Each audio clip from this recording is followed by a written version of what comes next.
नमस्कार, मैं डॉक्टर नवीन कुमार सिन्हा आज आपको बीए प्रथम वर्ष राजनीति विज्ञान के अंतर्गत आने वाला विषय व्यवहारवाद, इस पर कुछ चर्चा करूंगा। व्यवहारवाद विभिन्न प्रतियोगी परीक्षाओं में भी इससे संबंधित प्रश्न आते हैं। तो अपनी बात शुरू करने के पहले मैं ये बताना चाहूंगा कि व्यवहारवाद द्वितीय विश्व युद्ध के बाद परंपरागत राजनीतिक दृष्टिकोण के प्रति विरोध, उसकी विचारधाराओं के प्रति जो विरोध हुआ और उससे संबंधित जो क्रांति हुई और उस क्रांति ने सभी सामाजिक विज्ञानों को प्रभावित किया, इस क्रांति को ही व्यवहारवाद का नाम दिया जाता है। दो विश्व युद्धों के बीच में विभिन्न प्रकार की समस्याएं उपजी, जिसके समाधान के लिए व्यवहारवाद का जन्म हुआ। राजनीति विज्ञान के अंतर्गत व्यवहारवाद उपागम का उद्देश्य राजनीतिक व्यवहार पर विचार व्यक्त करना था। उनका मानना था कि विभिन्न राजनीतिक गतिविधियां, उनके लिए राजनीतिक व्यवहार मुख्य भूमिका का निर्वहन करता है। इस प्रकार व्यवहारवाद को देखा जाए तो ये 20वीं सदी की एक बहुत बड़ी देन थी। यद्यपि इसके जो बिखरे हुए सूत्र थे वो प्लेटो, अरस्तु, मैकियावेली, जॉन लॉक, मॉन्टेस्क्यू आदि के दर्शन में भी मिलते हैं। एक सिद्धांत के रूप में व्यवहारवाद द्वितीय विश्व युद्ध के बाद जन्म लिया। इसमें अमेरिकी वैज्ञानिकों की बहुत बड़ी भूमिका है। अगर आप देखें तो व्यवहारवाद की दिशा में जो कदम बढ़े, इसमें 1908 में ग्राहम वालास की रचना ह्यूमन नेचर इन पॉलिटिक्स, इसमें भी व्यवहारवाद के बारे में चर्चा हुई है। A.F. बेंटले की रचना the process of government, Charles Merriam की रचना न्यू एस्पेक्ट ऑफ पॉलिटिक्स, ये सब व्यवहारवाद की तरफ बढ़ते हुए कदम थे। और अब इसके बाद आपको व्यवहारवाद का जन्म क्यों हुआ, व्यवहारवाद के जन्म लेने के कारण क्या थे, इस पर आपसे चर्चा करेंगे। व्यवहारवाद के विकास के कारण पर अगर नजर डालें कि व्यवहारवाद का विकास कैसे हुआ था, तो हम आपको कुछ कारण बताएंगे जिसमें यह पता लगेगा कि व्यवहारवाद का विकास कैसे हुआ। सबसे पहले अगर देखा जाए तो जो परंपरागत अध्ययन पद्धति थी उसके प्रति लोगों का असंतोष, 20वीं सदी के पूर्व परंपरागत अध्ययन पद्धति के प्रति जो है लोगों का असंतोष हुआ और उसके भी कई कारण थे। कारण पता है कि उनके जो परिणाम थे वो आशा के अनुरूप नहीं निकले। और अगर देखें तो प्राकृतिक विज्ञानों के समकक्ष ले जाने में परंपरागतवादी अध्ययन जो था वो असमर्थ था। अन्य प्राकृतिक विज्ञान जो थे, जैसे समाजशास्त्र था या इस प्रकार से और जो सामाजिक विज्ञान थे, उनके समकक्ष राजनीतिक विज्ञान नहीं पहुंच पाया, जिसके प्रति लोगों में असंतोष हुआ। दूसरा कारण अगर देखें तो नीति निर्माण में जो राजनीतिक विज्ञान के विद्वान थे, उनके ज्ञान को और कौशल को और उनके अनुभवों को सराहा नहीं किया, बल्कि उनकी उपेक्षा की गई। और जो राजनेता थे उनको बहुत ज्यादा इसके लिए प्रोत्साहित किया गया, उनको मान्यता दी गई। तो उसका भी एक संतोष था कि वही राज विज्ञानों के ज्ञान का भी उपयोग, प्रयोग और महत्ता दी जानी चाहिए। नंबर 3 अगर देखें तो इसका सैद्धांतिक पक्ष जो था, सिद्धांतों पर ज्यादा जोर देना, इस वजह से व्यवहारवाद का विकास हुआ। और नेक्स्ट अगर देखें नंबर 3 जो राजनीतिक क्रिया, प्रक्रिया और व्यवहार को अनदेखा करके राजनीतिक जो वास्तविकता थी उसके ज्ञान को सीमित करना, नेक्स्ट था। और इसके बाद अगर आप देखें तो जो अध्ययन पद्धतियां थी, उसकी परंपरागत अध्ययन जो पद्धतियां थी उससे भी लोगों को असंतोष था। दार्शनिक पद्धति थी, औपचारिक कानूनी पद्धति, ऐतिहासिक पद्धति, इन पद्धतियों से भी असंतोष था। और इसके बाद अगर देखें तो अंतर विषयक आदान प्रदान की अनिरंतरता। अंतर विषयक मतलब कि मनुष्य जो है वो अगर उसके बारे में पूरा अध्ययन करना है तो उसके विभिन्न पक्षों को देखना पड़ेगा, उसका सामाजिक पक्ष, उसका आर्थिक पक्ष, उसका नैतिक पक्ष, उसका आध्यात्मिक पक्ष। लेकिन परंपरावादी अध्ययन पद्धतियों में मनुष्य के जो अंतर विषय जो थे उसमें अनिरंतरता थी, उसमें निरंतर नहीं थी, इसलिए व्यवहारवाद का जन्म हुआ। नेक्स्ट अगर आप देखा जाए तो उस समय पर जो और विषय थे राजनीतिक विज्ञान के अलावा अन्य सामाजिक विज्ञान जो थे उनका प्रभाव दिन पे दिन बढ़ रहा था। राजनीतिक विज्ञान का प्रभाव उनकी तुलना में उतना नहीं बढ़ रहा था, इसलिए व्यवहारवाद का विकास हुआ। अगर आप देखें तो कुछ विचारधाराओं के साथ विद्वानों की समन्वय की इच्छा हुई। मार्क्सवाद, समाजवाद, फासीवाद, पूंजीवाद, इस प्रकार कुछ अन्य विचारधाराएं थी जिसमें समन्वय की इच्छा जागृत हुई और व्यवहारवाद का विकास हुआ। जो मानवीय व्यवहार के विभिन्न पहलू थे, राजनीतिक पहलू, आर्थिक पहलू, धार्मिक पहलू, इन सब पहलुओं का अध्ययन भी आवश्यक समझा गया और इन्हीं सब कारणों को लेकर के व्यवहारवाद का जन्म हुआ। अब जब व्यवहारवाद का जन्म होने के बाद आपको नेक्स्ट ये बताना चाहेंगे कि इसकी विषय वस्तु क्या है। अगर देखा जाए तो व्यवहारवाद के अंतर्गत सबसे पहले जो व्यक्ति के व्यक्तिगत मूल्य थे और उनके जो सार्वजनिक मूल्य थे उनको इसमें सम्मिलित किया गया, क्योंकि व्यक्तिगत मूल्य जो होते हैं या सार्वजनिक मूल्य जो होते हैं राजनीतिक सिद्धांतों को कायम रखने के लिए, राजनीतिक सिद्धांतों को बनाने के लिए उन मूल्यों का बहुत महत्व होता है। व्यक्ति की आंतरिक और बाह्य जो प्रतिक्रियाएं हैं, जो मनोदशाएं हैं, उसके अंदर क्या हो रहा है, उसकी बाहर की प्रतिक्रिया क्या है, ये सब व्यवहारवाद के अंतर्गत आती है।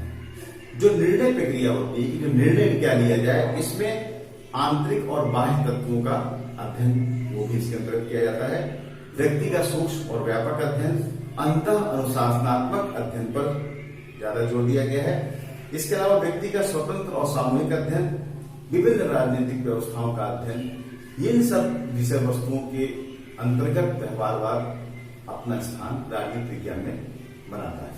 अब इसके बाद आपको बताएंगे कि व्यवहारवाद की मूल मान्यताएं क्या हैं और इसका स्वरूप क्या है। व्यवहारवाद के स्वरूप और मूल मान्यताओं के बारे में अब चर्चा करेंगे। सबसे पहले इसमें दो विचारक थे, उनके जो विचार थे उसके बारे में चर्चा करना चाहेंगे कि किर्कपैट्रिक जो विद्वान थे उन्होंने व्यवहारवाद के स्वरूप और इसकी मूल मान्यताओं के बारे में 4 चीजें कही। पहला उन्होंने कहा कि जो राजनीतिक अध्ययन हो वो उसके विश्लेषण की जो मूल इकाई है वो संस्था ना होकर के बल्कि व्यक्ति होना चाहिए। दूसरी चीज उन्होंने कही कि राजनीतिक अध्ययन में अन्य सामाजिक विज्ञानों के साथ एकता हो।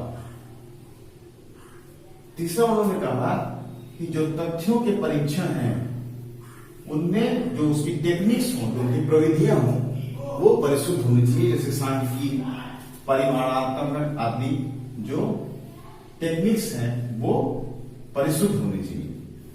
नंबर 4, व्यवस्थित आनुभाविक सिद्धांत पर उन्होंने बल दिया। इसके बाद अगर आप देखें तो डेविड ईस्टन ने अपनी रचना the current meaning of behaviourism में कहा कि व्यवहारवाद की मूल मान्यता जो है वो नियमितताएं है। नियमितताएं मतलब ऐसे सामान्य तत्व ढूंढना जिसके आधार पर किसी सिद्धांत को बनाया जा सके। तो पहला उन्होंने कहा कि जो नियमितता है वो इसकी मूल मान्यता है। नंबर 2 उन्होंने कहा सत्यापन, कि कोई एक अध्ययन हो जाए और दोबारा अगर उसके बारे में विचार किया जाए तो वो दोबारा जो अध्ययन हो वो सत्यापित हो सके, वो उसको दोबारा जांचने की और परखने की क्षमता विकसित होनी चाहिए। नंबर 3 आप उसमें देखें तो इसमें उन्होंने कहा कि तकनीकी का प्रयोग होना चाहिए। राजनीतिक अध्ययन में उस तकनीकियों का प्रयोग होना चाहिए जो विश्वसनीय हो, तुलनात्मक अध्ययन उसका किया जा सके, उसका सर्वेक्षण किया जा सके, उसको अवलोकित किया जा सके। तो इस प्रकार उन्होंने कहा कि तकनीकी प्रयोग भी उसका किया जाना चाहिए। नंबर 4 उन्होंने कहा, डेविड ईस्टन का मानना था कि अध्ययन में मूल निर्धारण होना बहुत जरूरी है। उन्होंने कहा कि जो अध्ययन करता है, जो अनुसंधान करता है, उसके व्यक्तिगत मूल्य जो है वो उसमें अध्ययन में नहीं होने चाहिए। और इसी के साथ साथ उन्होंने कहा कि मूल्यों से वो पूरी तरह से अप्रभावित नहीं किया जा सकता है, लेकिन जो उसके व्यक्तिगत मूल्य हैं अगर वो अनुसंधान में आ जाएंगे तो अनुसंधान का जो निष्कर्ष होगा, जो परिणाम होगा, वो सही नहीं होगा। इसलिए मूल्यों को अनुसंधान से, अध्ययन से पृथक होना चाहिए।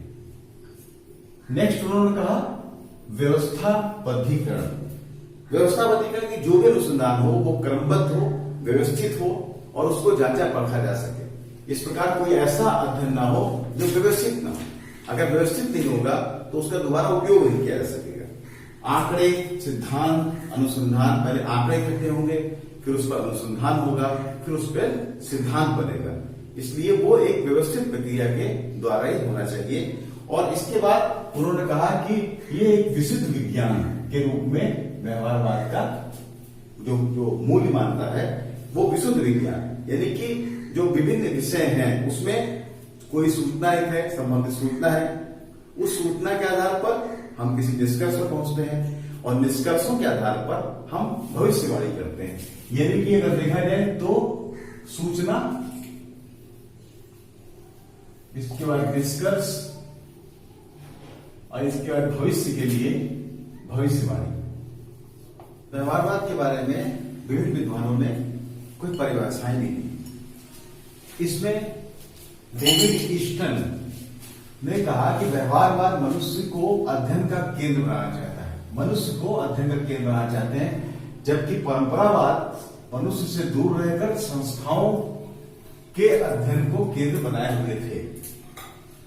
दूसरा देखिए, जेम्स चार्ल्स बर्थ के अनुसार व्यवहारवादी वस्तुपरक तथा आगमनात्मक पद्धति से यह अध्ययन करते हैं, ये क्या, कैसे, कहां, कब के साथ क्यों का पता लगाने के लिए मानव का व्यापक अध्ययन करते हैं। सिवली के अनुसार व्यवहारवाद वैज्ञानिक, परीक्षणीय तथा सत्यापन प्रक्रियाओं में अन्वेषण के निर्माण पर जोर देते हैं। रॉबर्ट ए डहल ने कहा है कि व्यवहारवाद एक आंदोलन है जिसका उद्देश्य राजनीतिक अध्ययन को आधुनिक मनोविज्ञान, समाजशास्त्र, अर्थशास्त्र की पद्धतियों के सिद्धांतों, दृष्टिकोणों, खोजबीनों के निकट संपर्क में ला देने से प्रस्तुत किया जा सकता है, अवलोकन किया जा सकता है और समझा जा सकता है। व्यवहारवादी विचारधाराओं की आलोचना भी हुई। बहुत से विद्वानों ने व्यवहारवादी विचारधारा की आलोचना की, और अगर इसमें हम देखें तो सबसे पहले जो है वो विद्वानों का ये मत था कि इसमें शब्दों का आडंबर बहुत ज्यादा है, यानी शब्द जाल को व्यवहारवाद की संज्ञा दी गई। इसमें भारी भरकम शब्दावलियों का प्रयोग किया गया। कार्ल पॉपर ने कहा, तटस्थता और निष्पक्षता प्राप्त करने के लिए अनुभववादी सिद्धांतवादियों ने एक नया उलझाने वाला और ठोस शब्दजाल अविष्कृत कर लिया है। मतलब व्यवहारवादियों ने अपने विचार में शब्दों, कठिन कठिन शब्दों को इसमें जोड़ा। नंबर 2, राजनीतिक व्यवहार की जो इनकी धारणा थी वो गलत थी। राजनीतिक व्यवहार की धारणा गलत थी। व्यवहारवादी का मानना था कि राजनीतिक व्यवहार के द्वारा ही राजनीतिक गतिविधियों को नियंत्रित किया जा सकता है। राजनीतिक व्यवहार जो है वो मानवीय स्वभाव के कारण बनता है और मानवीय स्वभाव का मापन संभव नहीं है क्योंकि उसमें बहुत सारी जटिलताएं हैं। नंबर 3, ये नंबर 2 था। नंबर 3, राजनीतिक विज्ञान विशुद्ध विज्ञान नहीं है। व्यवहारवादियों का मानना था कि राजनीतिक विज्ञान विशुद्ध विज्ञान है, जबकि कार्ल पॉपर जैसे विद्वानों ने कहा कि राजनीतिक विज्ञान की भविष्यवाणियां अगर मगर की स्थिति में आगे नहीं आ सकती। राजनीतिक विज्ञान के अंतर्गत हम वो अध्ययन नहीं कर सकते जो अन्य भौतिक विज्ञानों के अंतर्गत किया जाता है। नंबर 4, सूक्ष्म अध्ययन निष्कर्ष को वृहद स्तर पर लागू करना। सपोज करिए कि एक गांव के मतदाताओं के ऊपर कोई अध्ययन हो और उससे जो निष्कर्ष निकले उसको बहुत बड़े पैमाने पर उसको प्रयोग में लाया जाए तो उसकी संभावना कम होती है कि वो भविष्यवाणी सटीक हो। पद्धतियों पर अधिक बल दिया है। मनुष्य का व्यवहार कल क्या होगा, आज क्या है, आगे कल क्या था, इसके आधार पर इतिहास, नीति दर्शन और शास्त्रीय परंपरा आदि चीजों को भी इसमें लेना पड़ेगा। मूल निरपेक्षता असंभव। व्यवहारवादियों का मानना था कि किसी भी अनुसंधान में, राजनीतिक अध्ययन में मूल निरपेक्षता बनाए रखी जानी चाहिए, लेकिन चूंकि मानव स्वभाव जटिल है, इसलिए वो मूल निरपेक्षता होना बहुत कठिन कार्य है। और इसी के लिए लियो स्टाइ ने कहा भी है कि मूल निरपेक्षता का परिणाम गटर की विजय ही हो सकता है, और यही हुआ। अन्य पद्धतियों के महत्व को नकारना, और ये खर्चीली पद्धति है व्यवहारवादी, सर्वेक्षण करना, शोध करना, निष्कर्ष निकालना, और इस प्रकार ये काफी खर्चीली पद्धति है। तो इस प्रकार से व्यवहारवादियों का कई बिंदु को लेकर के आलोचना की जाती है, लेकिन आलोचना का तात्पर्य कतई नहीं है कि व्यवहारवादी विचारधारा ठीक नहीं थी, बल्कि व्यवहारवादी विचारधारा ने एक नवीन विचारधारा को जन्म दिया, राजनीति शास्त्र को वैज्ञानिकता प्रदान की, और संस्था के स्थान पर व्यक्ति को राजनीतिक विश्लेषण की इकाई माना। इसके अलावा उन्होंने अंतर अनुशासनात्मक दृष्टिकोण पर भी बल दिया, अन्य समाज विज्ञानों को भी राजनीति विज्ञान के साथ जोड़ा। इस प्रकार हम ये कह सकते हैं कि व्यवहारवादी विचारधारा भारतीय राजनीतिक व्यवस्था में एक बहुत महत्वपूर्ण भूमिका का निर्वहन करती है। तो आज के इस वार्ता में आपसे व्यवहारवादी विचारधारा के बारे में, उसकी परिभाषाएं, उनके मूल्य, उनकी आलोचना और उनके महत्व के बारे में चर्चा की गई। धन्यवाद।